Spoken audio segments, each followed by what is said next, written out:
Dear friends, आज है 17 जुलाई 2026 और 17 जुलाई 2026 को जितने भी करेंट अफेयर्स के क्वेश्चन बनेंगे उनको कवर करेंगे। यदि आप चैनल में पहली बार आए हैं तो चैनल को सब्सक्राइब कर लीजिएगा। सब्सक्राइब करने के बाद बेल के आइकन को जरूर दबाइएगा, जिससे कि हमारी वीडियो को नोटिफिकेशन समय समय पर आपको मिलते रहे। आज का पहला क्वेश्चन है, भारतीय कृषि अनुसंधान परिषद का 98वां स्थापना दिवस कहाँ मनाया गया? ए मुंबई, बी हैदराबाद, सी नई दिल्ली, डी लखनऊ। इसका जो सही आंसर है वो नई दिल्ली। भारतीय कृषि अनुसंधान परिषद का 2026 में कौन सा स्थापना दिवस मनाया गया, ये क्वेश्चन पूछा जा सकता है। इसका सही आंसर होगा 98वां। क्वेश्चन ये भी पूछा जा सकता है कि भारतीय कृषि अनुसंधान परिषद का 98वां स्थापना दिवस कहाँ मनाया गया, तो नई दिल्ली में मनाया गया। और इस समारोह को संबोधन किसने किया, तो केंद्रीय कृषि एवं किसान कल्याण मंत्री शिवराज सिंह चौहान जी ने इसे संबोधित किया। आईसीआर की 100वीं स्थापना दिवस तक 10 करोड़ किसान तक तकनीकी सेवाएं पहुंचाना लक्ष्य रखा गया है और 100 जलवायु स्मार्ट गांव विकसित करने की घोषणा भी की गई है। साथ ही साथ 1 इंस्टीट्यूट 1 ग्रैंड इनोवेशन पहल की शुरुआत भी इस कार्यक्रम के तहत की गई है। याद रखिएगा, 1 इंस्टीट्यूट एंड 1 ग्रैंड इनोवेशन, यह कृषि विभाग से संबंधित है। ठीक है, यहाँ पर आईसीआर की बात आई है तो आईसीआर के जो महानिदेशक हैं वो डॉक्टर ML जाट हैं।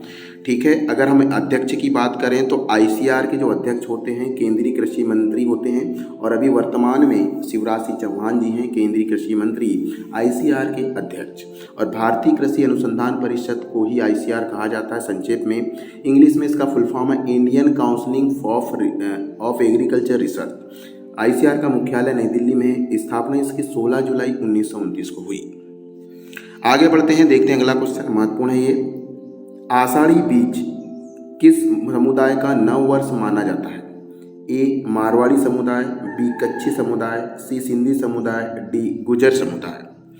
तो आषाढ़ी बीज जो समुदाय का नया वर्ष है वो है कच्छी समुदाय का। आषाढ़ी बीज को कच्छी नववर्ष के रूप में भी जाना जाता है और यहाँ पर वो गुजरात के कच्छ क्षेत्र और विश्व भर के कच्छ समुदाय के लोग मनाते हैं। प्रधानमंत्री नरेंद्र मोदी जी ने भी 16 जुलाई को मनाए जाने वाले आषाढ़ी बीज के उपलक्ष्य में समुदाय को बधाई दी। आषाढ़ी बीज का पर्व मनाया जाता है मानसून के आगमन पर। ठीक है,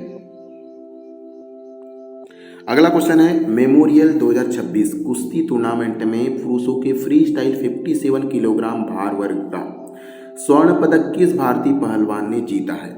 ए दीपक, बी विशाल कालीरम्मा, सी अमन सहरावत, डी बजरंग पुनिया। तो याद रखिएगा, मेमोरियल 2026 कुश्ती टूर्नामेंट में फ्री स्टाइल 57 वर्ग में स्वर्ण पदक जीता है अमन सहरावत ने।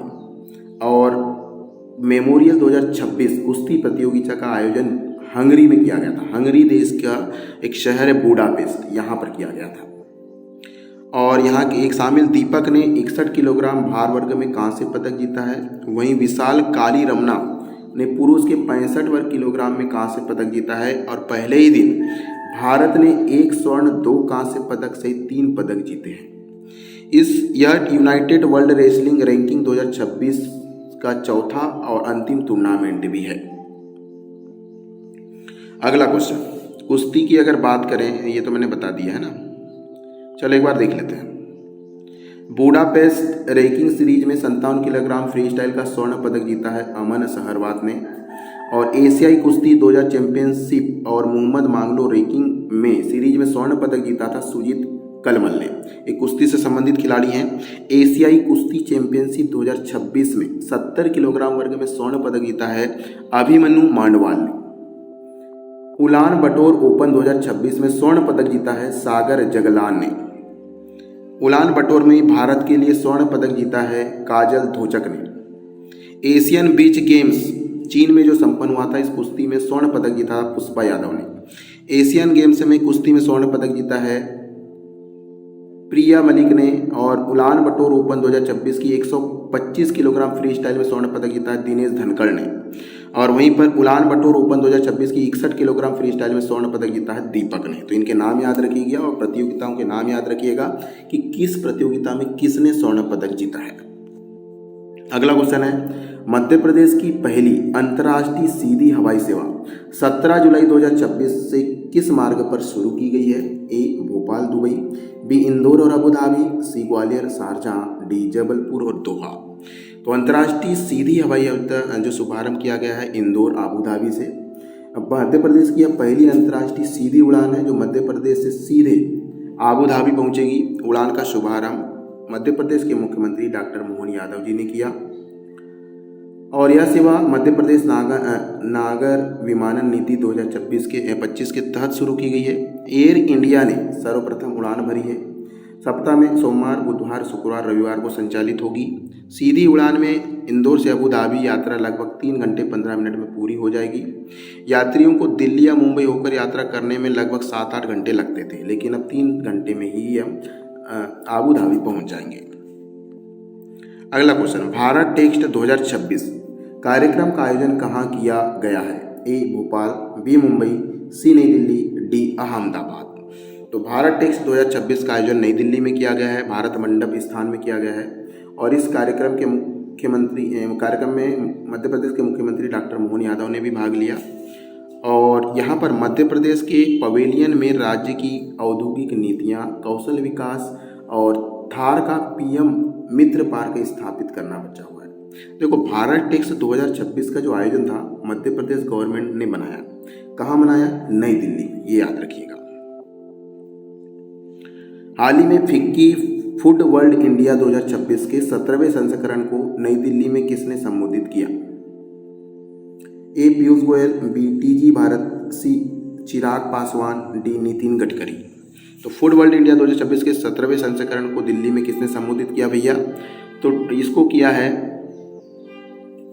खाद्य और प्रसंस्करण मंत्री डीजी भरत ने। याद रखिएगा, फूड वर्ल्ड इंडिया 2026 का 17वां संस्करण नई दिल्ली में आयोजित हुआ है। टीजी भारत ने कहा कि उद्योग अब प्रौद्योगिकी, नवाचार और स्थिरता का सृजन है। अगला क्वेश्चन है, ऑपरेशन सदर रेडीनेस 26-2 का आयोजन कहाँ किया गया? ए विशाखापट्टनम, बी मुंबई, सी कोच्चि, डी चेन्नई। इसका जो सही आंसर है कोच्चि। ऑपरेशन सदर रेडीनेस 26-2 का आयोजन 20 से 30 जुलाई 2026 तक दक्षिणी नौसेना कमान कोच्चि में शुरू हुआ और बहुराष्ट्रीय प्रशिक्षण कार्यक्रम है जिसमें संयुक्त बल ने 154 CTF और संयुक्त समुद्री बल ने कॉम्बाइंड मैरीटाइम फोर्स CMC के सहयोग से जारी किया है। तो याद रखिएगा, सदर्न रेडीनेस यानी जो युद्धाभ्यास है 2026, इसका आयोजन कोच्चि में किया जा रहा है। दक्षिण नौसेना का कमान है कोच्चि। अगला क्वेश्चन है, जून 2026 में झारखंड को निम्नलिखित में से किन 4 पारंपरिक उत्पादों के लिए GI टैग दिया गया है? तो इसका जो सही आंसर है वो है भगैया की रेशम, कुचाई की रेशम, मुंडा आभूषण और झारखंड बांस को हाल ही में GI टैग दिया गया है। जो भगैया रेशम झारखंड के गोड़ा जिले का प्रसिद्ध जंगली तसर रेशम है और कुचाई रेशम की अगर बात करें तो ये झारखंड के सरायकेला खरसवा जिले से संबंधित रेशम है। और मुंडा जनजाति द्वारा हस्त निर्मित पारंपरिक आभूषण है और झारखंड बांस शिल्प मुख्यालय कहाँ पर है? छोटा नागपुर पठार में स्थित है।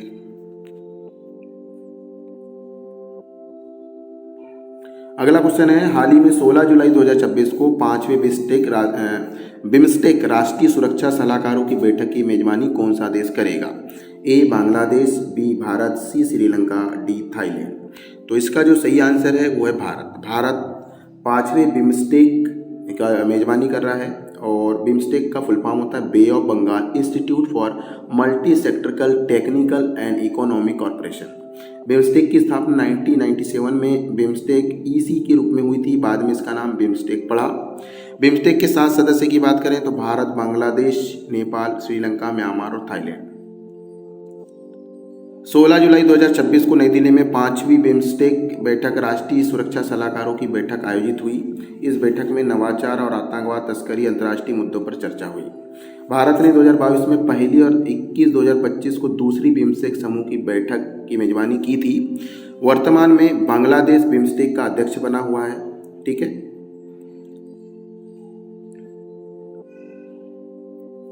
एक क्वेश्चन है, हाल ही में भारतीय रेल ने माल ढुलाई संबंधी संरचनात्मक सुधारों के लिए किस पहल की शुरुआत की है? तो इसका जो सही आंसर है रिफरेंस एक्सप्रेस, 14 जुलाई को लॉन्च हुआ है। इसके तहत माल ढुलाई में 8 नए संरचनात्मक सुधारों की आवश्यकता पड़ी है। अगला क्वेश्चन है, भारत में प्रति व्यक्ति आय की रैंकिंग में प्रथम स्थान पर किस राज्य को प्राप्त हुआ है? ए गोवा, बी दिल्ली, सी सिक्किम, डी गुजरात।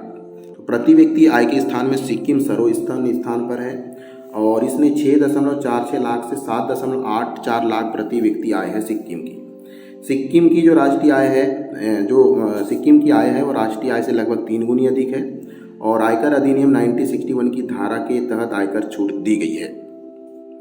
और सिक्किम की बात करें तो जैविक खेती में नंबर 1 पर है, प्रति व्यक्ति आय में नंबर 1 है, ऑर्गेनिक राज्य में नंबर 1 है, ऑर्गेनिक पर्यटन में भी नंबर 1 है। चलिए अब आज के करंट अफेयर्स का रिवीजन करते हैं, कल के करंट अफेयर्स का रिवीजन। अगला क्वेश्चन है, हाल ही में ब्रिटेन की पहली खेप कहाँ से रवाना हुई? इसका सही आंसर है अमृतसर और लुधियाना से कपड़े भेजे गए हैं ब्रिटेन को। स्किल इंडिया मिशन की 11वीं वर्षगांठ का समारोह कहाँ आयोजित किया गया था? सही उत्तर है नई दिल्ली। अगला क्वेश्चन है, विश्व सर्प दिवस प्रत्येक वर्ष कब मनाया जाता है? सही उत्तर है 16 जुलाई। अगला क्वेश्चन है, भारतीय मूल के नासा के अंतरिक्ष यात्री अनिल मेनन ने अपनी पहली अंतरिक्ष यात्रा किस अंतरिक्ष यान से शुरू की? सही उत्तर है सोयूज MS-29। अगला क्वेश्चन है, 12वीं ब्रिक्स श्रम और रोजगार मंत्रियों की बैठक 2026 का आयोजन कहाँ किया गया? सही उत्तर है हैदराबाद। अगला क्वेश्चन है, हाल ही में सौश्रुतुम 2026 का आयोजन कहाँ किया गया? सही उत्तर है नई दिल्ली। अगला क्वेश्चन है, भारत की पहली हाइड्रोजन रेलगाड़ी किन 2 स्थानों के बीच संचालित हुई? सही उत्तर है जिंद और सोनीपत के बीच, हरियाणा। अगला क्वेश्चन, हाल ही में उड़ीसा मंत्रिमंडल ने किस अधिनियम को निरस्त कर नया कृषि विपणन कानून लागू करने को प्रस्ताव मंजूरी दी है? सही उत्तर है उड़ीसा कृषि उपज बाजार अधिनियम 1956। अगला क्वेश्चन है, हाल ही में चर्चा में रही मनोहारी गोल्ड टी किस राज्य से संबंधित एक दुर्लभ विशेष चाय है? सही उत्तर है असम। अगला क्वेश्चन है, हाल ही में सांख्यिकी एवं कार्यक्रम क्रियान्वयन मंत्रालय द्वारा जारी भारत के प्रथम सेवा उत्पादन सूचकांक का आधार वर्ष क्या है? ये 2024-25 है। अगला क्वेश्चन है, हाल ही में महाराष्ट्र सरकार ने पिंक ई रिक्शा योजना के तहत महिला अभ्यर्थियों के लिए सब्सिडी कितने प्रतिशत कर दी है? सही उत्तर है 40%। अगला क्वेश्चन है, हाल ही में 16 जुलाई 2026 को 5वें बिम्स्टेक राष्ट्रीय सुरक्षा सलाहकार की बैठक की मेजबानी कौन सा देश कर रहा है? सही उत्तर है भारत। अगला क्वेश्चन है, हाल ही में भारतीय रेल ने माल ढुलाई संबंधित संरचनात्मक सुधारों के लिए किस पहल की शुरुआत की है? सही उत्तर है रिफरेंस एक्सप्रेस। आज के करंट अफेयर्स की क्लास यहीं पर समाप्त करते हैं क्योंकि आज थोड़े जल्दी मुझे वीडियो बनाना पड़ा, कहीं जाना था, इसलिए आशा आपको वीडियो पसंद आया होगा। ज़्यादा से ज़्यादा शेयर करें। जय हिंद।